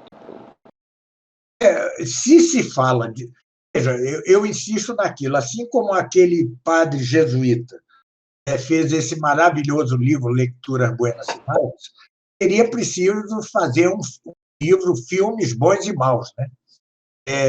Para saber catalogar tudo direitinho, aquele filme que não deve ser visto, aquele que pode ser visto com cuidado, aquele que só o adulto pode ver, até os filmes mais recomendáveis. Mas a ausência disso fica realmente muito difícil. Eu escrevi o Da Arte do Belo exatamente para mostrar o que é uma boa arte e o que é uma má arte. Mas aí, da teoria à prática, eu concedo perfeitamente que vai uma distância, né? O que eu recomendo quanto a cinema é começar vendo os filmes de Hollywood melhores. Por exemplo, os filmes de Frank Capra e de John Ford. Eu tenho uma lista de filmes que eu recomendo. Vou pegar esses filmes antigos, que são mais fáceis, de entendimento mais fácil, os do Hitchcock sem cenas de erotismo, esses católicos liberais, e, por exemplo, um exemplo para vocês entenderem o que eu quero dizer. Essa trilogia do Poderoso Chefão é feita por um católico liberal chamado Francis Ford Coppola, que e é incrível que por trás desses 3 filmes dessa série, que constituem uma só obra, haja, de fato, uma intenção cristã. A última cena do terceiro filme do Poderoso Chefão é impressionante, né? Ele cai sobre a terra assim, é uma imagem muito forte de a esposa e ao pó É uma tragédia catolicizada. Mas qual é o problema? No primeiro filme da trilogia, tem umas cenas eróticas inconcebíveis, a concessão que o liberal faz ao sistema americano, né? Então, veja, é muito difícil. Mas esses filmes que eu estou dizendo, sobretudo Frank Capra, depois, como é que eu poderia passar aqui essa lista de filmes para vocês? Eu não posso, né? Como é que eu posso passar? Não sei. Mas, seja como for, está em algum lugar da internet minha lista de filmes. Quem quiser, me peça em Messenger, qualquer coisa assim. Bem, esses filmes, os Cowboys, de John Ford, alguns deles, não todos, alguns filmes de Frank Capra, Do Mundo Nada Se Leva, ou seja, são filmes católicos liberais, mas de fundo católico, e te introduzem na grande arte cinematográfica. Para depois, então, poder você penetrar nos filmes mais complexos, uma obra de Andrei Tarkovsky, por exemplo, de Robert Bresson, que são filmes de estrutura mais densa, que exigem já certo treino artístico da parte do assistente, né, de quem assiste. Então, é isso que eu recomendo. Assim como para penetrar na grande arte sinfônica, você tem antes de passar por níveis intermediários de qualidade artística, boas também, mas que não exijam uma formação. Então, por exemplo, para quem só costumou ouvir na vida música porcaria, né? Você deve começar por Mozart, né?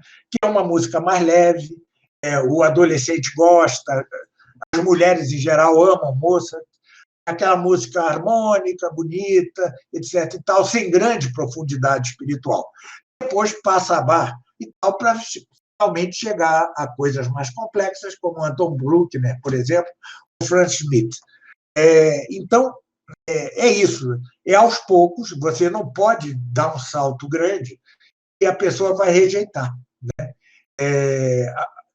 A arte, imagina você pega alguém de uma tribo indígena lá do fundo da selva amazônica, mostra um filme mais complexo, uma sinfonia de 2 horas de duração. Ele vai rejeitar, claro, ele não tem formação, não é. Aí o problema não é da parte da obra, o problema é da parte do receptor. Então, os jovens católicos eles têm de educar-se. Por exemplo, eu, como pai, eu sempre deixei meu filho ver Bambi, Dumbo e tal, porque isso vai formando o gosto da coisinha bem feita, aí na adolescência já pode passar para filmes melhores. Bom, quem não, eu tenho 68 anos, pai de família, escrevo livro, passo a vida, eu hoje estou em quarentena perpétua, eu não posso nem sair, hoje o médico me proíbe de fazer viagens de carro, mais de meia hora, para vocês verem a gravidade do estado de saúde. Hoje sou um homem com as paixões apaziguadas, fico com raiva quando me traem, como foi o caso do CDB, né? Mas essa paixão eu não consegui superar, não. Mas, enfim, um jovem ter uma Netflix é um perigo, porque ali o estímulo a que você veja isso, aquilo, e você vai sendo envolvido numa loucura terrível, né? Terrível, né? O jovem ele ainda não sabe selecionar, ele precisa de orientação. Alguém falou aí disse aí que a maioria dos jovens, nem católicos, nem tem direção espiritual. E é verdade, né? É verdade. Não que todos necessitem direção espiritual, como necessita aquele que tem um vício, muito mais, né, da masturbação, por exemplo, né? Esse necessita de um diretor espiritual para sair disso, né? Ele não sai por si mesmo, né? Então, mas mesmo para isso, seria preciso diretor espiritual para dizer, meu filho, não tenha Netflix, porque ali as tentações são muito grandes, né? Entendeu? Ou seja, então, o melhor é cuidar, porque a Netflix si mesmo é uma ocasião de pecado. Você é fortemente atraído, alguém diz para você, ali tem um bom filme, você vai ver o filme. De repente tem ali um quadrinho, uma coisa interessante, uma mulher bonita, tal, você entra ali, pronto, já se perdeu. Então, é a mesma coisa que a televisão, é melhor não ter. Melhor não ter. Eu tenho televisão para ver notícias. Para começar, que o noticiário de televisão é nojento, né? Mas aí você passa da notícia para a novela. Vou ficar mais um pouquinho aqui. Então, são ocasiões, se não de pecado, ao menos de mau gosto, né? Ocasiões de má formação intelectual, ocasiões de substituição indevida.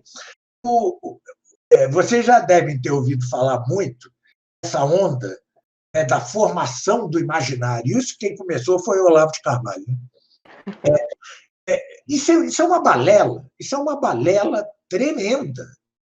A nossa vida supõe o seguinte, é que quando nós sejamos crianças, nós sejamos fortemente inclinados pelo temperamento com que nascemos. Não são só 4 temperamentos, mas pelo temperamento com que nascemos. Nós somos fortemente levados a isso, e a imaginação impera. E as emoções imperam. O que é a vida adulta? É quando você subsumiu no intelecto, você deixou sob a vida intelectual tanto o temperamento para se tornar um caráter virtuoso, como a imaginação, como tudo isso, certo? Então, não se trata de formar o imaginário, trata-se de, para todos nós, é necessário uma boa arte. Por que é necessário? Na infância, para formar o caráter. Na adolescência, para atender a retórica, a dialética, não sei o que, a lógica, a ciência. Na vida adulta, para ter um respiro. Eu, por exemplo, eu já disse, gosto muito de cinema e de música, né?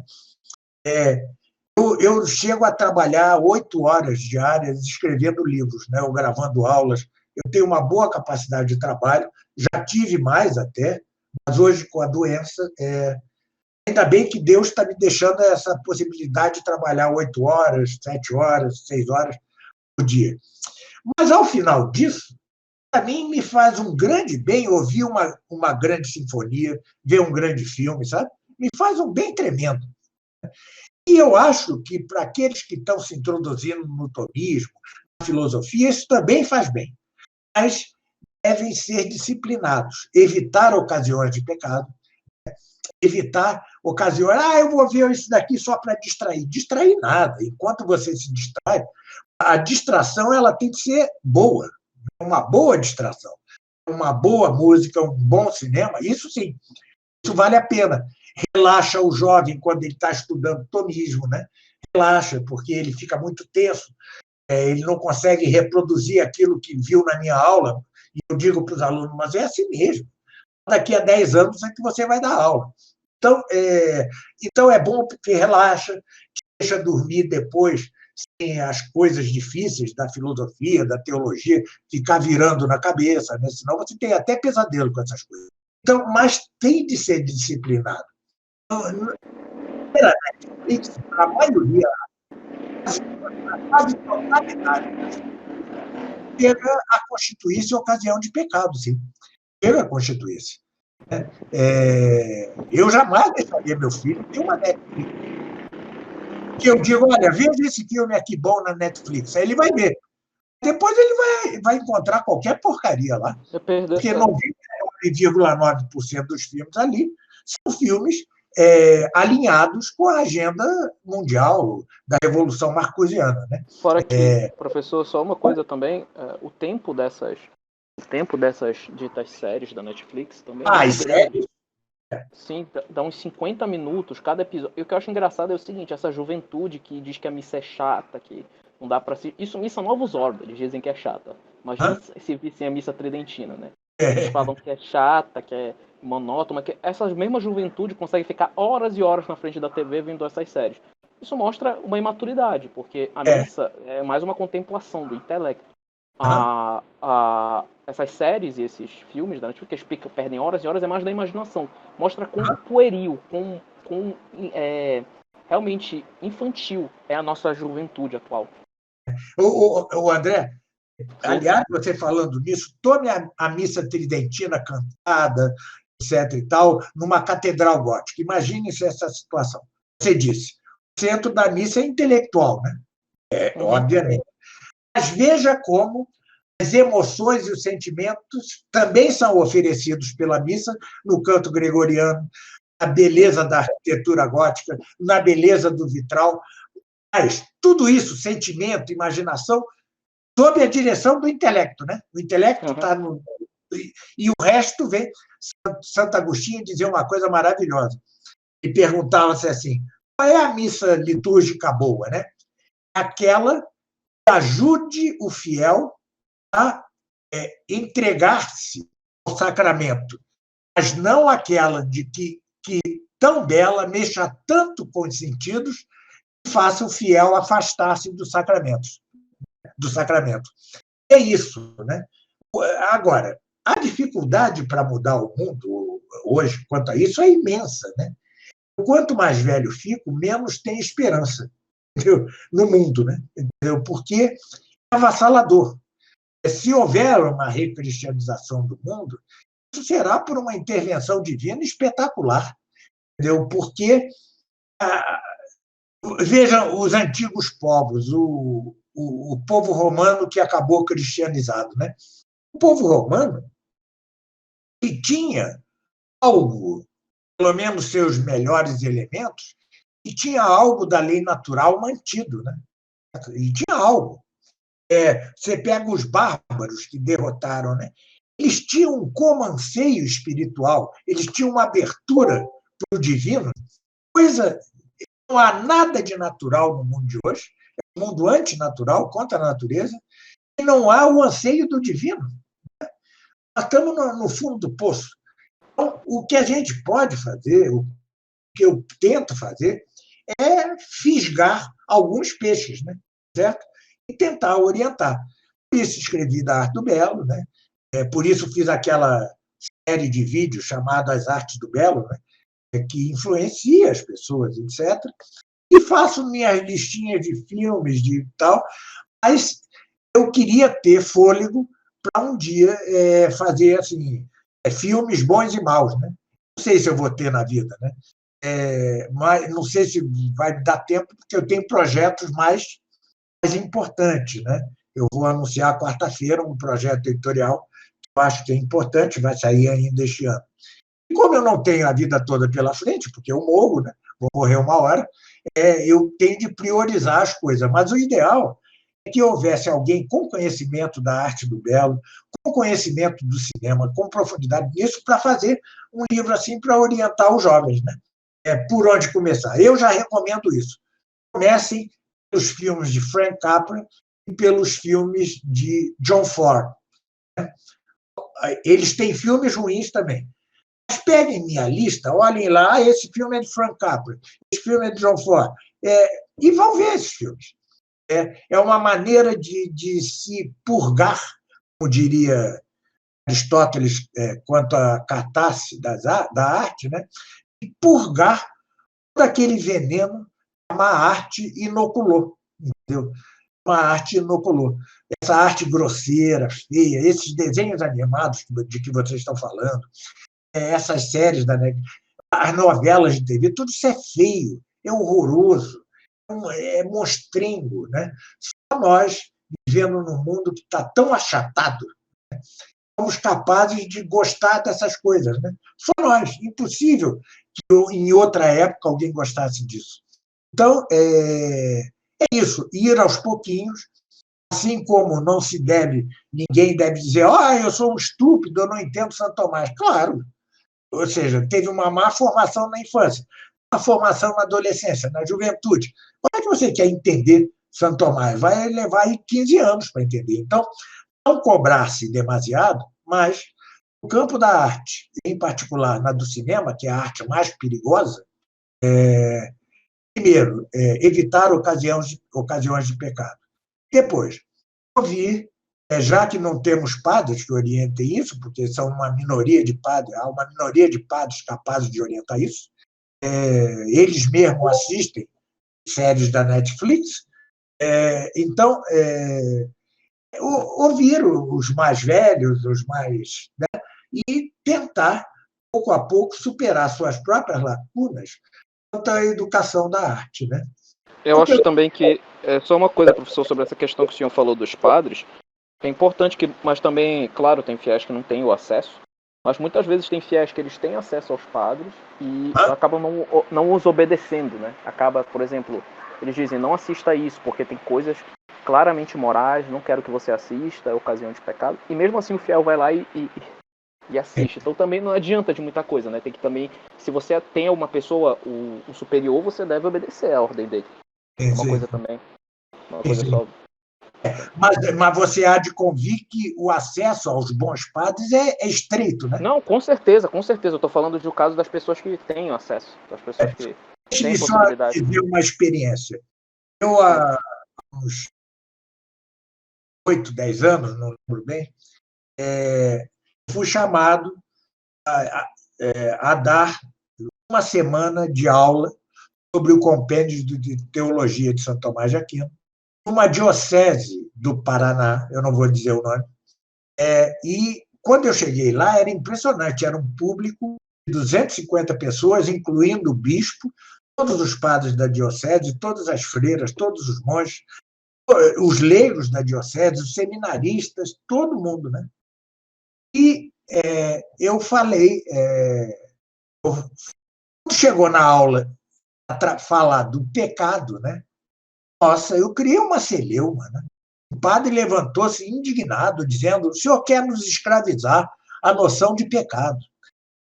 Um rapaz chegou no intervalo e disse: professor, isso que eu faço, minha namorada é pecado? Eu disse: pecado mortal. O padre disse que não.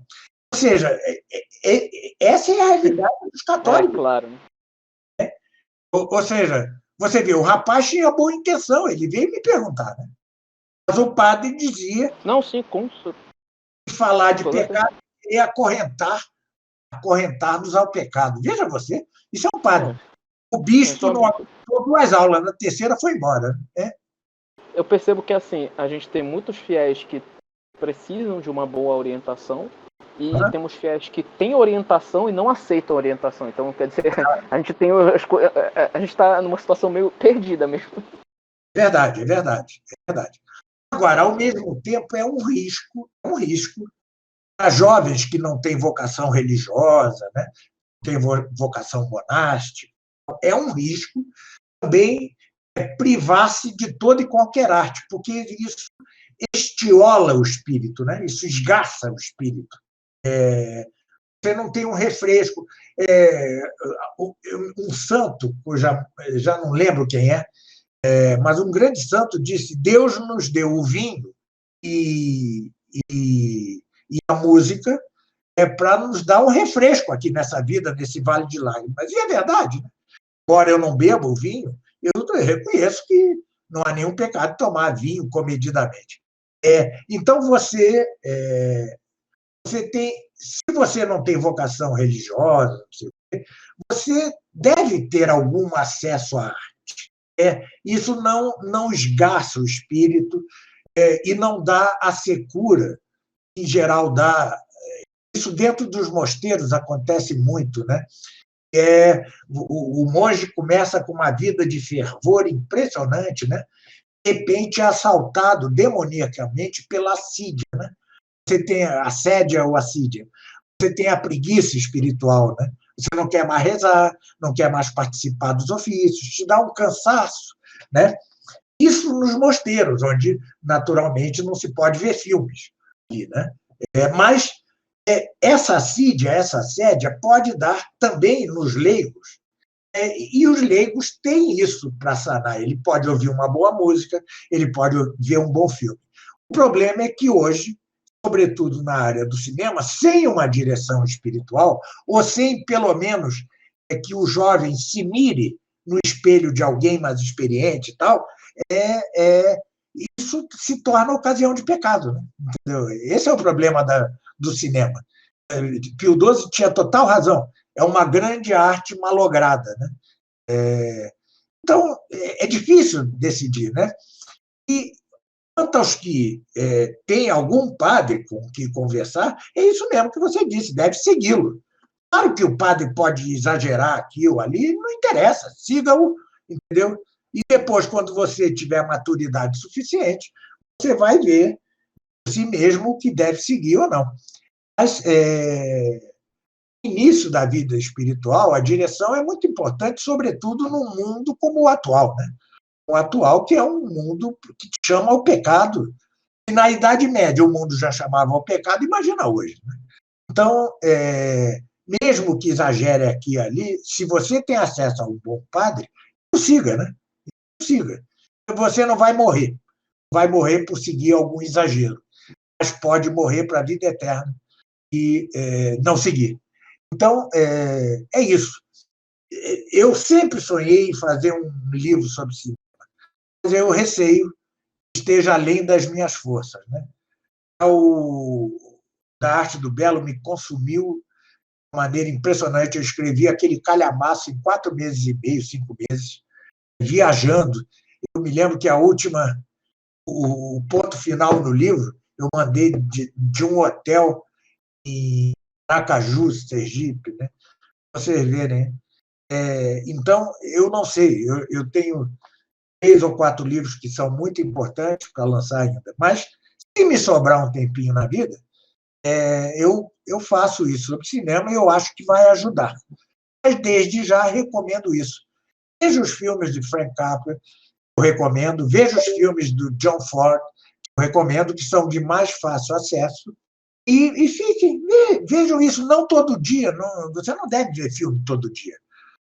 2 filmes por semana, está bom, está de bom tamanho. Eu é que, como tenho de trabalhar muito, 8 horas escrevendo um livro para um homem velho e doente que não pode fazer uma viagem de mais de meia hora, não posso andar de carro mais de meia hora, para vocês verem. Realmente, no fim da jornada, eu estou com a língua para fora, né? 10 palmos de língua para fora, e aí eu me entrego a ouvir música e tal, para mim é um refresco. Mas o jovem deve ser comedido, sobretudo na área do cinema. Quanto à música, não há problema. Ao final de um dia de estudo e tal, na hora de dormir, ouvir uma boa música, moça, ouvir bar, não há nenhum problema, vai educando a sensibilidade, vai tirando o vício da má arte. É assim, pelo menos, que eu tentei educar meu filho, né?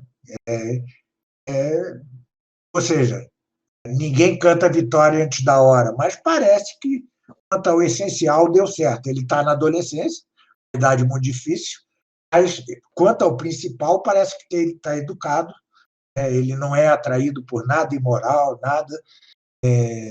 Então, é o que eu recomendo aos jovens.